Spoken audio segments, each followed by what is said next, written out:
queridas irmãs, queridos irmãos, caros barianos de Cabo Verde e da diáspora. Estamos de novo com o nosso programa Painel da Escola Sabatina. Hoje temos aqui um convidado muito especial, é um amigo de longa data, seu nome é Karl Marx Monteiro. O nome já diz grande coisa, fez licenciatura na Universidade de Coimbra, mestrado na Universidade do Porto e neste momento acaba de terminar uma licenciatura na Universidade de Colônia, universidade também onde eu estudei. Então é um grande privilégio de tê-lo aqui conosco. Karl Marx, duas palavrinhas para os nossos internautas.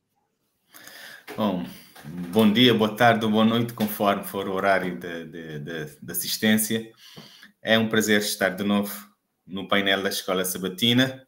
É sempre um prazer estar com o irmão Guilherme, partilhar, ouvir bons conselhos e, neste caso concreto, partilhar a palavra de Deus ainda dá mais prazer. Muito obrigado, Carlos. Daqui a pouco vamos ouvir mais sobre o nosso amigo Carlos Monteiro. E nós temos, então, estamos já na lição número 12. Mas cada vez que nós estudamos a palavra de Deus, invocamos a sua presença, a presença do Espírito Santo, para que não seja a carne e o sangue que vai falar, mas que o Espírito de Deus fale através de nós. Oremos. Nosso bom Pai que está nos céus, muito obrigado por esta oportunidade que nos dá de partilharmos a mensagem de esperança aqui online. Que o Senhor, esta mensagem, possa levar as pessoas a ficar mais perto de Jesus e que nós possamos, quando Cristo vier aos nuvens do céu, encontrarmos vários internautas subindo para encontrar com Cristo e estarmos juntos a Nova Jerusalém. Em nome de Jesus, nosso Salvador, hoje e sempre. Amém. Amém. Pois é, já estamos na lição número 12, que tem um título especial, Precursores dos Eventos Finais. Temos um versuário muito especial que nós encontramos em 2 Timóteo, capítulo 1, versículo 7. Por favor, Marcos, pode ler-nos este texto. Porque Deus não nos deu espírito de covardia, mas de poder, de amor e de moderação. Nós vamos ver, então, que Deus não nos deu espírito de covardia. Sadraque, Mesaque e Abednego não tiveram covardia nem de Nabucodonosor, nem dos outros. José, lá no Egito, também não teve covardia em relação à sua patroa, nem em relação a Potífara, porque tinha outros chefes acima da Potífara, o seu soberano, o seu rei dos reis, que era quem ele seguia em todas as circunstâncias. No Novo Testamento encontramos também que quando proibiram os apóstolos de pregar as boas novas, não tiveram espírito de covardia, disseram mais importa obedecer a Deus do que aos homens. Então, hoje nós temos que ter este mesmo espírito para falar aos reis, aos juízes, a todas as autoridades, para mostrar que há um Deus que reina nos céus. Na lição desta semana, nós vamos, então, analisar, como falei há pouco, sobre a história de Sadraque, Mesaque e Abednego. Nós vamos ver também a história da perseguição da igreja primitiva. E vamos ver também que nos últimos dias haverá também uma perseguição aos filhos de Deus, quando vamos ter que seguir ou a besta ou ao cordeiro. E nós estamos a preparar-nos para um encontro especial com Jesus. Jesus que diz, não se turbe o vosso coração, credes em Deus, credes também em mim. Na casa do meu pai há muitas moradas. Se não fosse assim, eu vou ter dito, vou preparar o lugar. Quando eu for, e for preparar o lugar, virei outra vez. Porque onde eu estiver, estivais, assim é um grande desejo. Hoje estamos separados, na verdade, Marcos. Mas brevemente, eu espero que eu e o Marcos vamos estar juntos na Rua de Ouro. Aqui na rua chama Rua do Douro. Mas aí vamos estar na Rua de Ouro, né? Rua de Ouro, da Nova Jerusalém. Os internautas também, que hoje estamos separados, vamos estar também todos juntos naquele dia. Mas para isso nós temos que fazer algumas escolhas acertadas. Se não fizermos essa escolha acertada, não podemos estar lá. E então é importante que nós possamos fazer a mesma escolha que outros fizeram no passado. Marcos, nós, há algum tempo, quando uma pessoa queria fazer uma campanha de evangelismo para poder receber o financiamento, tinha de começar com Daniel 2. Deve ter alguma razão especial. Algum tempo atrás também há um livro que foi escrito que é Quem Dominará o Mundo. Sabe? E é um livro que fascinou muita gente. A grande questão hoje, com base em Daniel 2, A pergunta que eu gostaria de fazer é: que potência dominará finalmente o mundo? Será Israel, Estados Unidos, Rússia ou a China ascendente? O que é que nós podemos descobrir em Daniel 2 sobre este aspecto? O que é que nos pode dizer? Bom, o livro de Daniel foi escrito muitos séculos, cerca de 5 séculos antes de Cristo, e nós acreditamos, temos evidências internas e arqueológicas para acreditar que foi o próprio Daniel, o profeta, estadista, homem de Deus, que escreveu o livro. E Daniel escreve este sonho que o rei teve, não é? O rei Nabucodonosor teve esse sonho ainda logo no início do seu reinado. Ele ainda era um rei relativamente jovem, Daniel também o era. Pouco tempo depois de Daniel ter passado pela corte da Babilônia, ter aprendido naqueles 3 anos, tornado-se num dos sábios, magos sábios da Babilônia, Daniel, portanto, o rei tem um sonho, ele não compreende o sonho e pede, obriga os magos a fazerem a sua interpretação. É interessante que, por exemplo, a Septuaginta, que é a tradução grega do Velho Testamento, traduz mais ou menos assim Daniel 2, versículo 5, onde Daniel diz, o rei diz que a coisa, falando do sonho, a coisa partiu de mim, ou seja, abandonou-me, ele esqueceu completamente do sonho. Uma tradução muito conhecida e amada pelos francófonos, da Louis II, diz que a coisa escapou-me, falando ainda do sonho. E no nosso caso, para a língua portuguesa, Almeida Corrigida e Fiel, que é a mais próxima da versão de 1681, diz: o assunto me tem escapado. O livro de Daniel não foi completamente escrito em hebraico. E parte do capítulo 2 até o capítulo 7, que é precisamente a parte que engloba este sonho, foi escrito em aramaico, que era a língua oficial. E então nós temos um escrito que é em aramaico, depois é traduzido para o hebraico, e do hebraico para as línguas modernas, português, francês, inglês, etc. Então é compreensível que nós não apreendamos completamente aquilo que o rei talvez quisesse dizer. Mas, muito provavelmente, o rei terá esquecido, em parte, o sonho. Por isso é que ele vai utilizar esse facto para intimidar, para pressionar os magos com a ameaça de morte. Porque, muito provavelmente, se ele tivesse esquecido completamente do sonho, ele não teria estado perturbado. Não haveria razões para estar perturbado.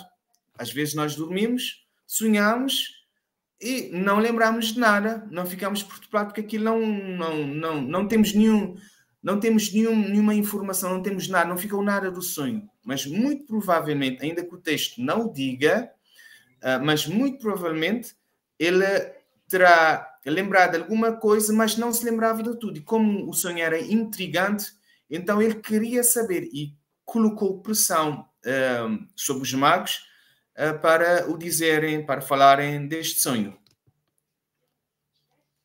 Bom, que sonho era este? Seria... Pronto, o sonho é o sonho de uma estátua, não é? De uma grande estátua. O rei sonha, vê uma grande estátua constituída por diferentes partes, metais, ouro, prata, bronze, ferro e, finalmente, uma parte constituída por ferro e barro. E também no sonho, o rei vê uma pedra que sai, que não é lançada, portanto, sai sem ser lançada, vem com toda a força, a pedra bate na estátua, a estátua é destruída completamente e vai se tornar em pó. Portanto, este é o sonho e ao longo do estudo nós vamos falando um pouco mais sobre a interpretação, a importância deste sonho.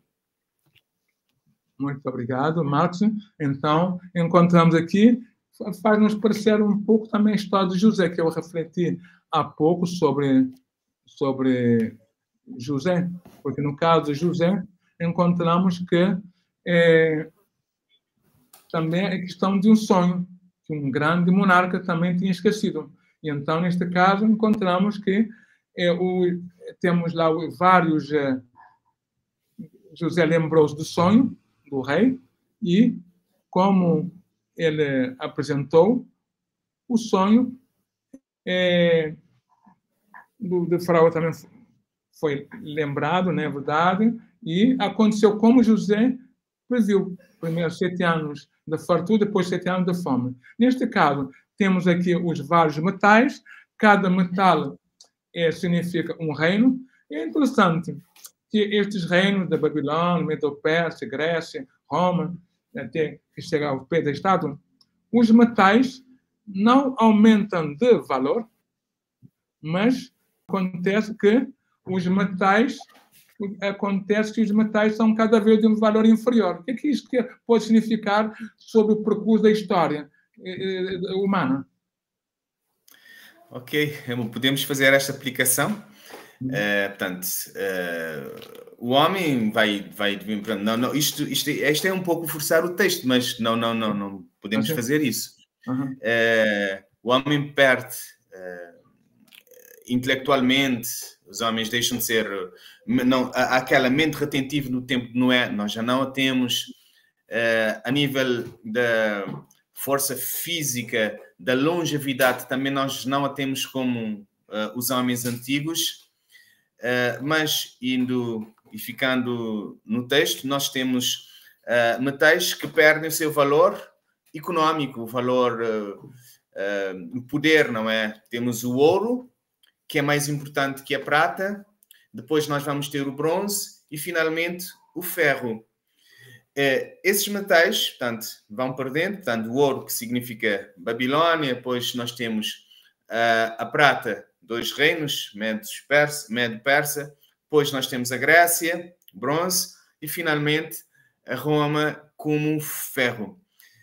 Portanto, perdem a nível econômico, a nível do poderio, porque, por exemplo, Babilônia tinha muito ouro, foram feitas descobertas arqueológicas, não é? Isto já são dados, e é possível reconstituir o reino, a cidade de Babilônia, e nós vemos que havia muito ouro.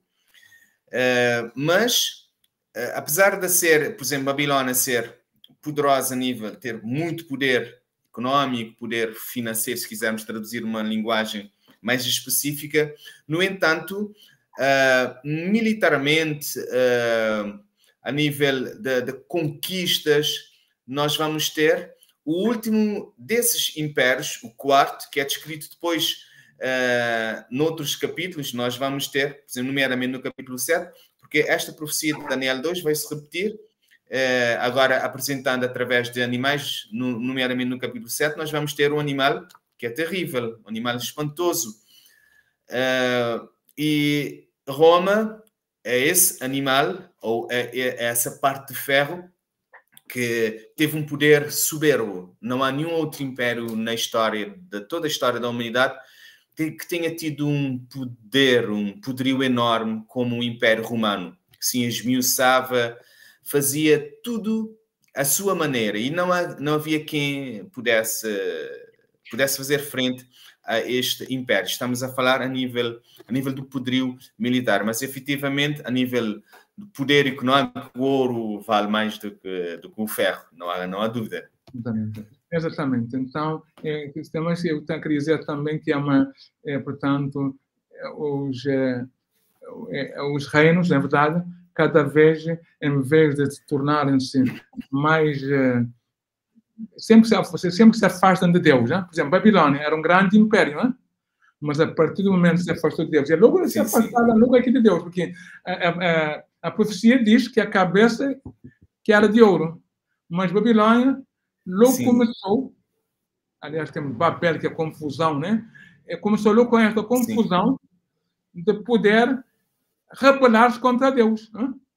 O homem estava aí, não estava conseguindo fazer nada, até estava pronto a matar todos os humanos, porque não conseguia solucionar este enigma. Daniel diz que não é pela sua inteligência, mas pela inteligência de Deus que ele resolveu isso. E ele entra em conflito com Deus, Babilônia, não é? Certo. Um outro aspecto, se calhar, eu podia acrescentar em relação a esses reinos. Na altura, portanto, portanto, na antiguidade clássica e pré-clássica, clássico estou a falar de Roma e Grécia, pré-clássica seria o período antes, portanto, esses impérios existiram ou coexistiram conjuntamente com outros grandes reinos ou impérios mundiais. No entanto, são destacados aqui também porque esses são os impérios que mais diretamente impactaram a história do povo de Deus, que perseguiram ou que escravizaram, que levaram para cativeiro. E então nós temos um destaque muito grande, particular, desses impérios no livro de Daniel. Mas a Bíblia fala do Egito, onde inclusive o povo de Deus, Israel, a nação israelita teve no cativeiro. Nós temos os assírios, e outros povos que dominaram o mundo antigo. Mas, no entanto, esses aqui têm um destaque especial, porque neste contexto desta profecia, que é uma profecia que cobre um período enorme, portanto, eles têm uma relação mais direta com a mensagem, não, com o povo de Deus. Direta não no sentido de partilharem a mensagem, mas mais de perseguidores da mensagem, mas claro, uma ligação mais direta. Ok. Marcos, aqui o rei Nabucodonosor estava procurando para saber a verdade. Quando ele conheceu a verdade, saber que ele era cabeça de ouro, que depois dele haveriam outros impérios que seguiriam, embora havia outros, como diz também, havia outros grandes impérios enquanto ele estava lá, certamente que ele podia pensar, bem, este é o meu papel, depois de mim virá outro, mas parece que ele não aceitou isso, porque quando mandou construir uma estátua para representar esse sonho, essa estátua não estava conforme os metais que Daniel apresentou no sonho. Tinha visto no sonho. Exatamente, apresentou agora uma estátua toda em ouro. Pois é, esta é a tendência humana, não é? Nós naturalmente somos egoístas. O Daniel disse ao rei que ele era cabeça de ouro, mas ele não queria apenas ser cabeça, ele queria ser tronco, ele queria ser pernas, pés, os dedos da estátua. Ele queria ser tudo. Por isso que ele mandou fazer esta estátua, ou aquela estátua, nesse caso, uma estátua toda ela em ouro, e que deveria ser adorada em homenagem ao seu poder, ao seu reino. E ao fazer esta estátua também, ou aquela estátua, ele queria mostrar, digamos, a eternidade do seu reino, do seu reinado. Ele sabia certamente que como humano ia morrer, mas assim como nós projetamos um pouco o futuro nos nossos filhos, que é de certa forma legítima, ele também projetava o futuro do seu reino nos seus sucessores. Então fez assim, em desobediência, clara desobediência, a palavra de Deus, fez aquela estátua enorme, não é? E colocou naquela grande planície para ser adorada. Então, sempre encontramos aqui um problema de adoração. Durante todo o percurso desta lição, vamos ver que é um conflito de adoração. Deus que requer adoração, Nabucodonosor que pede adoração, a besta que pede adoração para ela e assim por diante. E encontramos, então, aqui que alguma... podemos até fazer uma comparação entre Nabucodonosor e Lúcifer. Por exemplo, mas que o rei agora queria adoração para ele, queria que toda a gente viesse adorá-lo, não é verdade? Porque naquela altura, não é certo? Em história, sim, os faraós também eram deuses, os faraós se encontravam como deuses. Era normal que os chefes, na verdade, os presidentes, os reis se encontravam como reis. Então, sim, estavam concorrentes com Deus verdadeiro. Na altura, pelo fato de eles terem o poder absoluto, de mandarem, de fazerem as leis e mandarem cumprir as leis da maneira deles, então não havia oposição.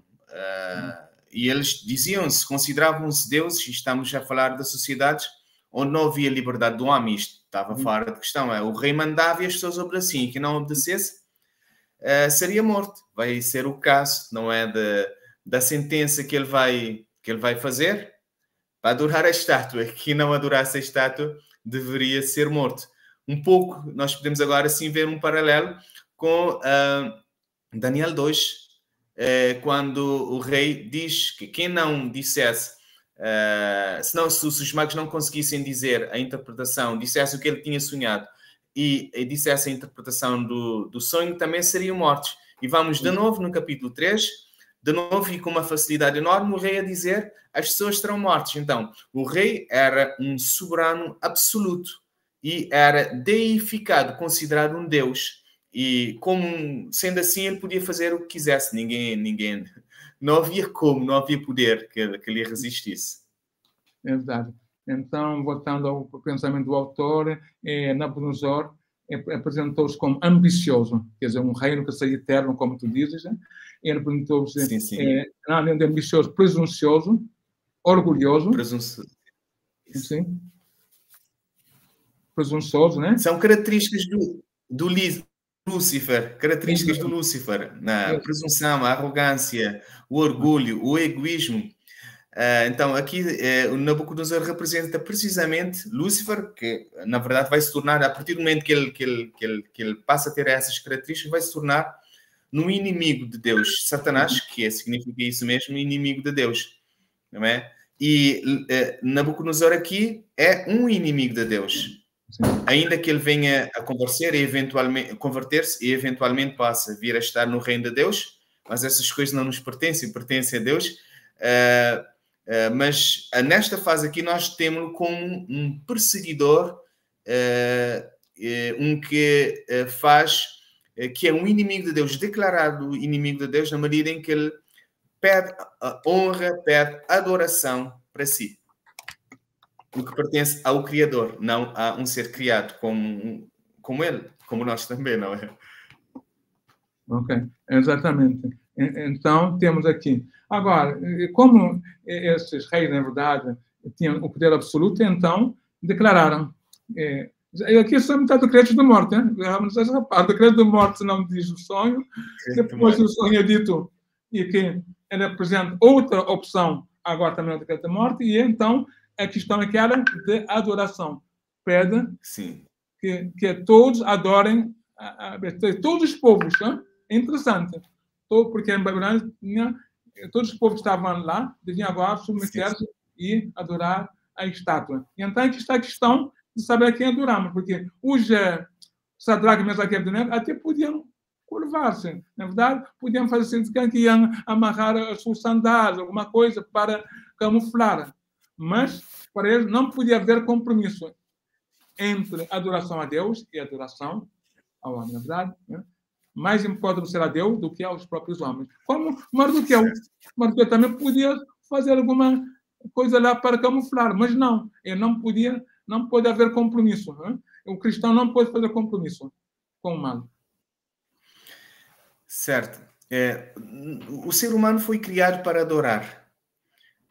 Como seres humanos, nós temos algo que Deus colocou em nós para adorar. E por isso, quando Nabucodonosor, sabendo isto, não é? Eles exploravam isso e consideravam-se, diziam-se que eram deuses, e ele aproveita o seu poder e força as pessoas a adorarem. Estamos a ver numa sociedade, estou a falar de Babilônia daquela altura, onde as pessoas eram profundamente religiosas, tementes aos deuses que nós sabemos que eram imagens, deuses de metais. Hoje nós temos os deuses mentais, não é? Criações mais mentais do que propriamente materiais. Mas na altura eram deuses que eles viam. E ele cria aquela estátua. Aquela estátua era um deus para as pessoas. As pessoas são obrigadas a adorar. Eu dizia, voltando ao raciocínio inicial, o ser humano foi criado para adorar. E então o rei estava a tocar num ponto sensível, a necessidade de adoração. E como disseste há bocado, então os jovens hebreus podiam fingir que estavam a adorar a Deus e se calhar ajoelhar-se ou encurvar-se apenas para amarrar o sapato, e, portanto, ao mesmo tempo estava a obedecer ao rei e a obedecer a Deus. Mas nas coisas de Deus não se pode misturar. Como dizia o profeta Elias, se é Baal Deus, seguia Baal. Mas se é Deus o Senhor, Yahvé ou Elohim, então seguiu. Então, nessas coisas, nós também precisamos decidir. Claro que isto é muito pessoal. Pessoal no sentido de que nós não devemos julgar as pessoas. Mas, no entanto, nós sabemos qual é o princípio. O princípio é de adorar apenas a Deus. Quando eu digo não devemos julgar, é no sentido de pensar, mas eu estou aqui há milhares, mais de 2.500 anos longe deste acontecimento. Se fosse eu, teria ficado firme como Sadraque, Mesaque ou Abdenego? Esta é uma história bonita, mas porque eles permaneceram fiéis, mas há outras histórias em que as pessoas acabam por deslizar e nós apontamos o dedo. Davi que pecou contra Batseba, e apontamos o dedo aos homens da Bíblia, não é? A questão é, se fosse eu, teria permanecido fiel a Deus? Se fosse eu, teria permanecido fiel naquele campo de Durá? Porque nós não sabemos quantos outros judeus lá estavam, mas certamente haveria centenas, porque foram milhares de judeus que foram levados para o cativeiro, juntamente com esses 3 jovens príncipes, conjuntamente com Daniel. Muito obrigado, Max. É interessante a resposta que os jovens hebreus deram a Nabucodonosor, não é verdade? Quer dizer que vocês têm de inclinar, são obrigados, senão vocês vão morrer. Mas eles disseram, eis que o nosso Deus a quem nós servimos é que nos pode livrar. Ele nos livrará do fogo, forno de fogo ardente e da tua mão, ó rei. Mas saiba, em todo caso, se ele não nos livrar, ele é Deus. Se ele abrir o mar, ele é Deus. Se não, também, se ele abrir, ele é Deus. Se nos livrar da fornalha ardente, ele é Deus. Se não nos livrar, também continua a ser Deus. Né? Amém? Amém. Então, sim. Sim. Aqui nós vemos aqui a fé em ação. E a fé é qualquer coisa de extraordinária. A fé nós desenvolvemos com o tempo.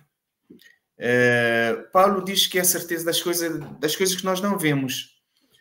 É o nosso conhecimento, é a nossa intimidade com Deus, é o nosso dia a dia que faz com que em momentos difíceis, não é, como esses, mostremos a fé.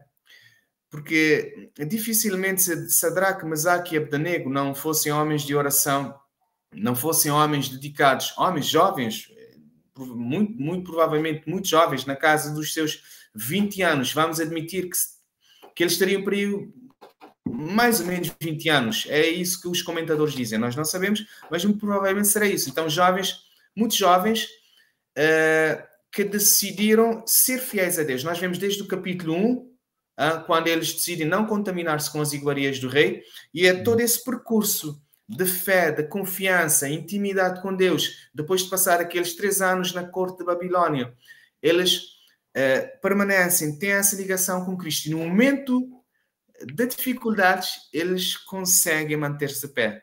E certamente vamos falar disso mais à frente, mas é o que vai acontecer com os cristãos nos últimos dias, não é? É a nossa relação com Deus, porque o cristianismo é mais pessoal, é mais relacional do que intelectual. Okay? Podemos saber do cristianismo, mas nós precisamos conhecer o Deus dos cristãos. E Sadraque, Mesaque e Abdenego conheciam Yahvé, conheciam Deus de Israel, o Deus eu sou, que é o Deus eterno.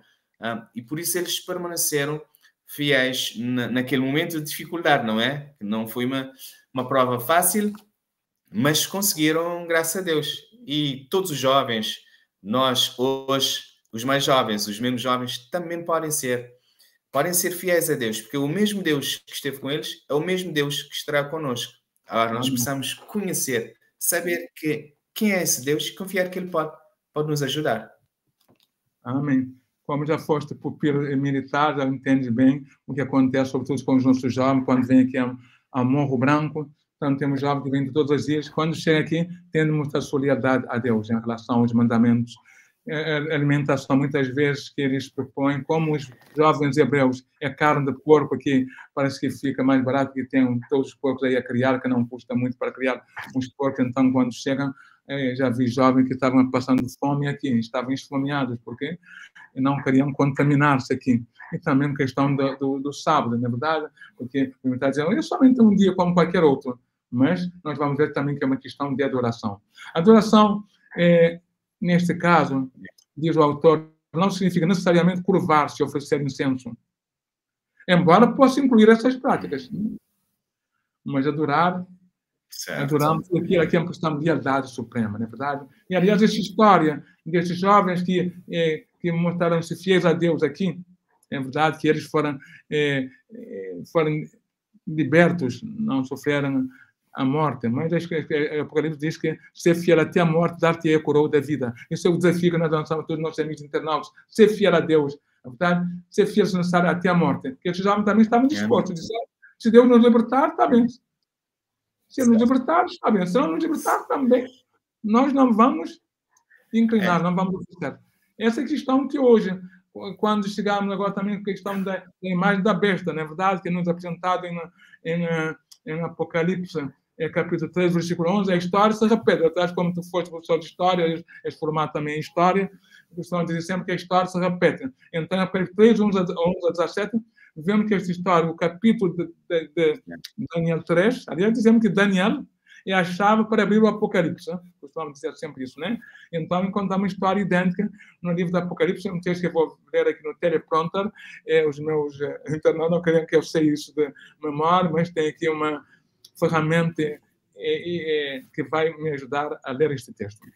Apocalipse 3:11. E vi subir da terra outra besta, e tinha 2 chifres semelhantes aos de um cordeiro, e falava como dragão, e exerce todo o poder da primeira besta na sua presença, e faz que a terra dos que nela habitem adorem a primeira besta, cuja chaga mortal for curada, e faz grandes sinais de maneira que até fogo faz descer do céu à terra à vez dos homens, e engana os que habitam na terra com sinais que lhe foi permitido que fizesse em presença da besta, dizendo aos que habitam na terra que fizesse uma imagem da besta, que recebera a ferida da espada e vivia.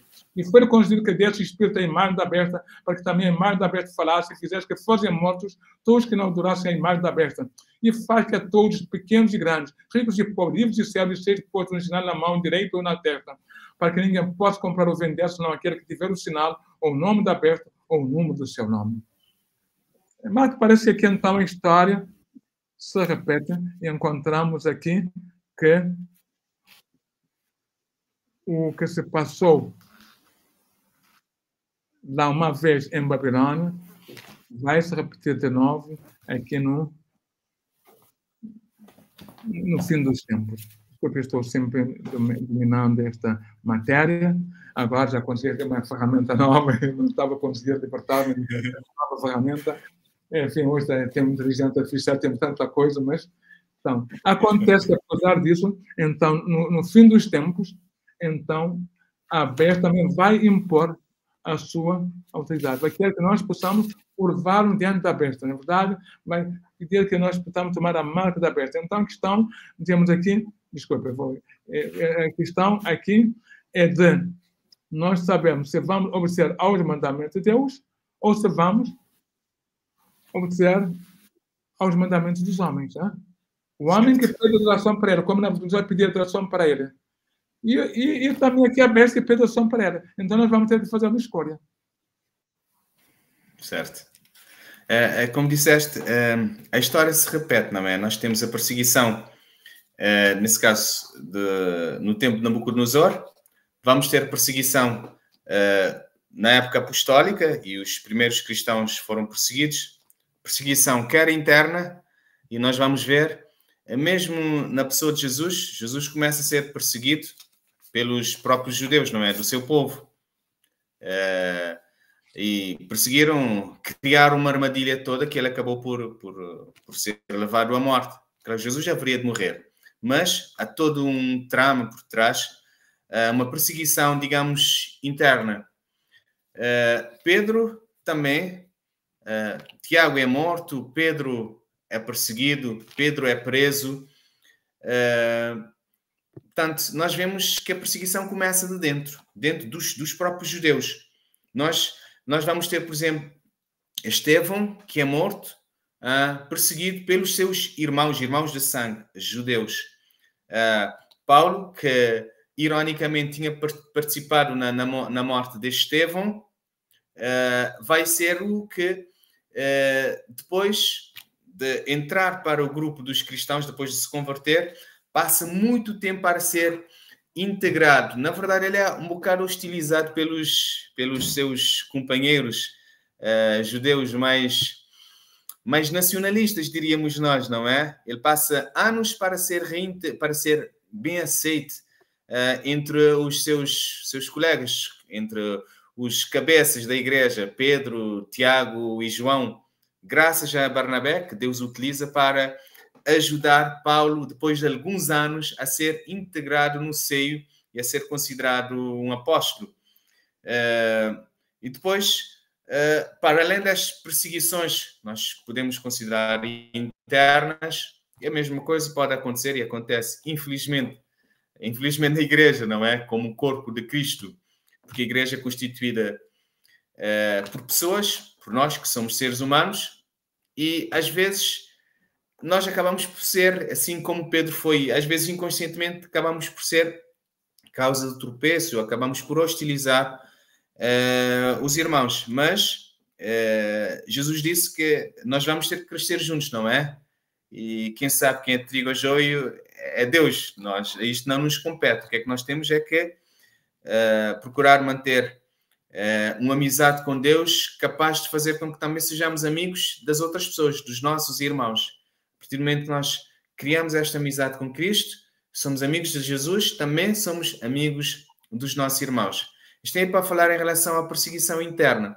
Mas depois nós temos a perseguição externa, que, por exemplo, nós vamos ter, depois, os cristãos, depois do primeiro século, de passar a geração de Pedro, Tiago, João, Paulo, nós vamos ter, pelo menos até o quarto século, de perseguições durante o Império Romano, esse império poderoso de ferro que esmiuçava tudo. Nós vamos ter, pelo menos, até finais do século IV, até o momento da oficialização do cristianismo no Império Romano, nós vamos ter uma perseguição feroz dos cristãos, que eram levados para os grandes anfiteatros, para os coliseus, não é? Eram mortos pelos leões. O imperador Nero mandou iluminar a cidade de Roma com os cristãos que eram mortos, não é? Pendurados na cruz e queimados vivos. Esta perseguição. E ainda nos dias de hoje existe perseguição religiosa, cristãos que são mortos e que são perseguidos, que não têm aquela liberdade como se desejaria noutras partes do mundo, não é? Mas as coisas vão só piorar, nós sabemos isso, não devemos ficar com medo, porque o mesmo Deus que esteve com Sadraque e Mesaque é o mesmo Deus que vai estar connosco. Mas o poder político-militar, político-religioso, se quiserem, vai, portanto, um dia levantar-se de novo com força para perseguir aqueles que decidirem ficar fiéis a Deus. E alguns vão morrer, muitos vão morrer, outros nem por isso.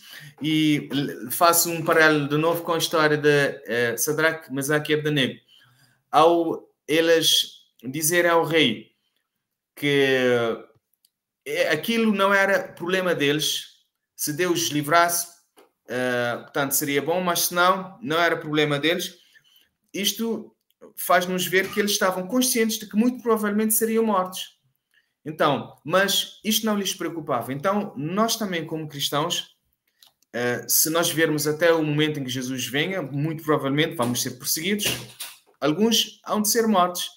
Mas, assim como Jesus disse a Pedro, tu vais ser morto desta maneira. Jesus disse a Pedro, mas ainda o mestre continua dizendo para ele seguir, nesse caso, a Jesus. Então, nós também, ainda no meio de perseguições, de problemas, nós somos convidados a seguir a Jesus. Amém. Obrigado, Marcos. É interessante que foi quando depois Jesus disse para Pedro, que que quando ele era moço, na verdade, tu cingias e andavas por onde querias. Quando fores velho, estenderás a mão, eu te cingirá e te levará para onde tu não queres, para onde tu não queres.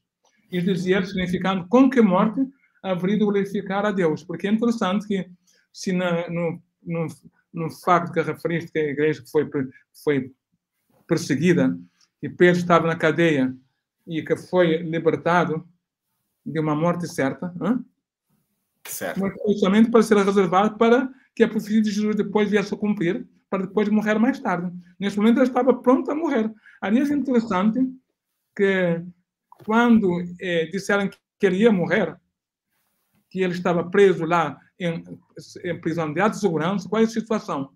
Eis que sobreveio o anjo do Senhor e venceu uma luz na prisão, e quando a Pedro no lado, o despertou. Pedro estava aproximando para o momento mais duro da sua vida, o momento mais terrível da sua vida. Mas ele estava tranquilo. Tranquilo, Marcos. Descansado, dormindo tranquilamente. Hoje devíamos ter aqui o pastor Antônio conosco, mas não está, quando estava preso no Togo. As pessoas diziam que quando iam lá à prisão iam para animá-lo, mas ao contrário, o pastor Antônio que animava as pessoas que iam visitá-lo, não é verdade? Amém. Então estava lá tranquilo. E também, quando Pedro ia ser crucificado para seguir o que estava previsto por Jesus, que ele um dia havia de morrer para glorificar o nome de Jesus, porque o sangue dos cristãos era semente, graças até na corte dos imperadores aceitarem a Jesus. Sim. Pedro, quando ia morrer, também estava tranquilo, porque ele ia ser crucificado, segundo a tradição, cabeça para cima. Disse, não sou digno de ser crucificado como meu mestre, aqui amo ninguém. E, segundo a tradição, ele foi crucificado cabeça para baixo, segundo a tradição. Sim, sim. E é interessante, há bocado falei do apóstolo Paulo também, nós vamos ter Paulo nas vésperas, nos dias próximos à morte, ele escrevia dizendo, eu combati o bom combate, guardei a carreira e etc. Nós sabemos, e ele tinha esperança que a coroa da justiça estava guardada, estava tranquilo. Mesmo que morresse, e ele acabou por morrer, muito provavelmente decapitado também, como o Tiago, mas morreu tranquilo. É claro que nós aqui sentados à frente do computador a falar, isto é fácil. Haverá um momento em que as coisas vão ser difíceis. Todavia, é a partir de agora é que nós devemos tomar a decisão. Não é naquele momento. Não é? É a partir de agora, é a partir de hoje. É cada dia que nós devemos andar com Deus. Para quando chegarem os momentos difíceis, sabermos que nós temos um Deus em quem nós podemos confiar. E ainda que nós venhamos a morrer, morramos tranquilo, como Pedro, ou como, sim, Pedro também, e como Paulo, que nós acabamos de referir um bocado, né? Exato. Então, a questão de adoração, se não adorarmos a Deus, então diz que adorar outra coisa é idolatria. Talvez nos ajude a explicar as palavras aparentemente duras de Jesus. Quem não é por mim é contra mim, e quem comigo não junto, espalha. Quer dizer, aqui não há terreno neutro. Ou estamos do lado da adoração, ou estamos do lado da idolatria. Ou estamos com o selo de Deus, ou estamos com a marca da besta. Aliás, vamos terminar com a questão da marca da besta. Marcos, é uma questão interessante sobre a questão de adoração, muitas vezes. Por exemplo, imagine, eu vivi alguns anos no Senegal, tenho meu amigo senegalês que me diz, o dia do Senhor é sexta-feira. O meu amigo judeu, enquanto meu amigo senegalês que me diz Assalamu alaikum diz que a sexta-feira é o dia do Senhor, o meu amigo judeu que me diz Shalom diz dia de paz, o sábado é o seu dia do Senhor. O meu amigo nazareno diz que o seu dia do Senhor é o domingo. Em relação à adoração, será que faz alguma diferença adorar o Senhor na sexta-feira, ou na terça, ou na quarta? Porque no contexto também da menção dos 3 anjos, que vem lá, que diz adorar aquele que fez o céu, a terra e o mar. Será que quando nós adoramos na terça, ou na sexta-feira, ou no domingo, estamos também a adorar aquele que fez adorar de forma verdadeira? Adorar o verdadeiro Criador dos céus e da terra? Não faz diferença, o importante é adorar, é guardar um dia na semana. Ok, acho que vou começar na dica que deixaste, Apocalipse 14, não é? a mensagem dos 3 anjos, que diz para nós adorar aquilo que fez. E a marca da criação é o sábado do 7º dia. Então, o selo de Deus, o sábado do 7º dia. Faz toda a diferença. Claro que todos os dias foram criados por Deus, mas o 7º dia é o sábado do Senhor Deus. E se nós acreditamos que a salvação vem dos judeus, se quisermos assim dizer, a salvação vem da cultura judaico-cristã e Jesus é o Salvador. Nós acreditamos também que a Bíblia é a palavra de Deus. Nós temos razões históricas, nós temos razões arqueológicas, nós temos a coerência dos textos, nós temos o poder transformador que a palavra de Deus, que a Bíblia nesse caso tem sobre o ser humano. Só isso são razões mais do que suficientes para nós acreditarmos que o fundamento da salvação baseia-se na Bíblia. Fala da Bíblia completa, Novo e Velho Testamento. E sendo assim, nós temos o livro. O cristianismo é a religião do livro. E a religião do livro diz-nos precisamente que a palavra de Deus não é eterna. E toda a Bíblia é um completo. E se toda ela é válida, como diz também no livro de Timóteo, Paulo dizendo a Timóteo que toda a Bíblia é inspirada. Então, toda ela é válida e o Velho Testamento fala-nos precisamente deste dia específico, o 7º dia, que é um dia de 24 horas, o Yom em hebraico, que também depois, ao longo do Novo Testamento, nós vamos ter referências enormes que falam sobre o sábado como sendo o dia do Senhor. É claro que nós respeitamos esses nossos amigos que eventualmente não conheçam sobre o sábado e que podem até estar sinceros, porque muita gente, muitas outras religiões, cristãs ou não cristãs, amam sinceramente a Deus. E o céu é um lugar de surpresas. Muitos hão de estar nos céus. Mas temos esse conhecimento, graças a Deus, de saber que o sábado é efetivamente o dia de adoração. E depois Isaías, já nos finais do livro de Isaías, vai dizer-nos que no novo céu e na nova terra virá toda a carne adorar para o Senhor no sábado. Portanto, sábado é esse dia especial que Deus criou. Ainda que nós possamos adorar ou fazer culto ou homenagear a Deus em qualquer outro dia, mas sábado foi um dia, como diz Êxodo capítulo 20, verso 8 a 11, tem 3 características. É um dia abençoado, santificado e um dia também de descanso, não é? Exato.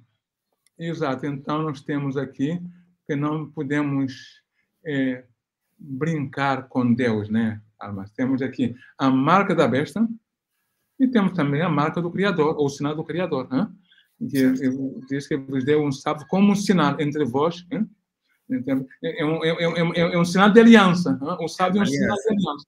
Exatamente. É uma aliança. Então, hoje temos que fazer uma escolha. Se Deus é Deus, aí sigamos. Amém. Ou a Baal, como diz a pouco. Exatamente. Então, esse é o grande desafio que nós lançamos nesta programação aos nossos caros internautas que nos seguem neste painel, para que possam hoje fazer a diferença. Como Sadraque, Mesaque e Abednego, como Pedro, como os apóstolos na igreja primitiva, quando disseram que não podia mais pegar sobre Jesus, diz, julgai ser justo não falar. Mais importa você a Deus do que aos homens. Hoje a questão é seguir ou os mandamentos de Deus ou os mandamentos dos homens, não é verdade? Certo. Então, nós temos que fazer uma nossa escolha, se nós vamos levar o sinal de Deus no nosso coração. Então, Deus nos faz esse desafio a cada um de nós. Meu caro internauta, meu caro bariano, hoje é tempo de mostrar ao mundo que você pertence a Deus. Não sei, Marcos, queria dizer uma última palavra, ou se já está tudo dito, ou se há alguma mensagem especial que tens para os nossos amigos que nos seguiram hoje nesta programação. Eu gosto de dirigir-me aos jovens. Passei toda a minha juventude na igreja e a história de Sadraque, Mesaque e Abednego é uma história extraordinária, profunda e tem muitas lições espirituais. E uma delas é de que Deus confia nos jovens. Amém. E se os jovens confiarem em Deus, Deus pode fazer deles grandes jovens, homens e mulheres. Amém. Então nós precisamos decidir. Não despreza a tua mocidade. Também Paulo escreveu a Timóteo. Não deixemos que ninguém despreze a nossa mocidade. Bom, nós, no meu caso, é menos mocidade, mas... Não diz a tua mocidade. Diz a tua mocidade é a Deus, né? Sim, mas estou a falar de idade, aqueles jovens mais jovens, não é?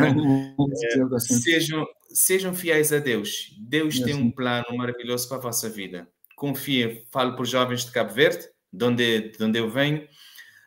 Sejam fiéis a Cristo.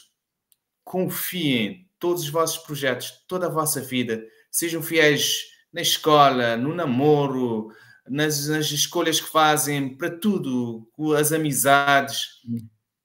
Decidam ser fiéis nesse caso, e Deus vai vos abençoar. Confiem.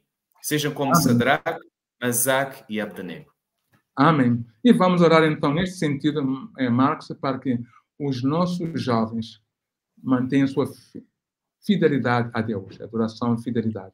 Assim também como todos os nossos internautas de todas as idades, qualquer que seja a idade, é o momento de reconsagrar-se a Deus, renovar a nossa aliança com Deus, renovar a nossa consagração, de que sejam fiéis até a morte, se necessário. Oremos. Obrigado, bom Deus, por este privilégio. Podemos partilhar a tua palavra com os amigos internautas. Foram aqui tratados vários assuntos, mas nós findamos falando sobre a questão da adoração. E penso no exemplo de Sadraque, Mesaque e Abdenego, que foram jovens fiéis, foram exemplos até aos dias de hoje. Eu quero pedir uma bênção especialmente para os jovens de Cabo Verde. Claro, está estendido também aos outros jovens de outros países, amigos que nos escutam, que nos veem. Abençoe os jovens cristãos a serem cristãos não apenas da palavra, mas também de ato. Quando vierem momentos difíceis, que sejam firmes como Sadraque, Mesaque e Abdenego.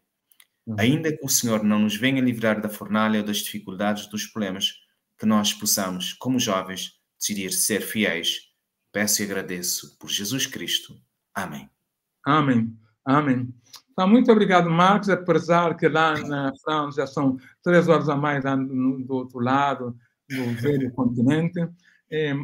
Também agradecemos a sua família que nos dispensou para estar conosco. Queremos agradecer também a todos os nossos internautas que estão a seguir-nos e que partilhem este link com os seus amigos em todas as redes sociais, em todos os grupos de mensagens. Próxima quinta-feira, se Deus quiser, estará aqui outra equipa que vai discutir sobre alguns conteúdos da lição. Decidi obedecer, Senhor.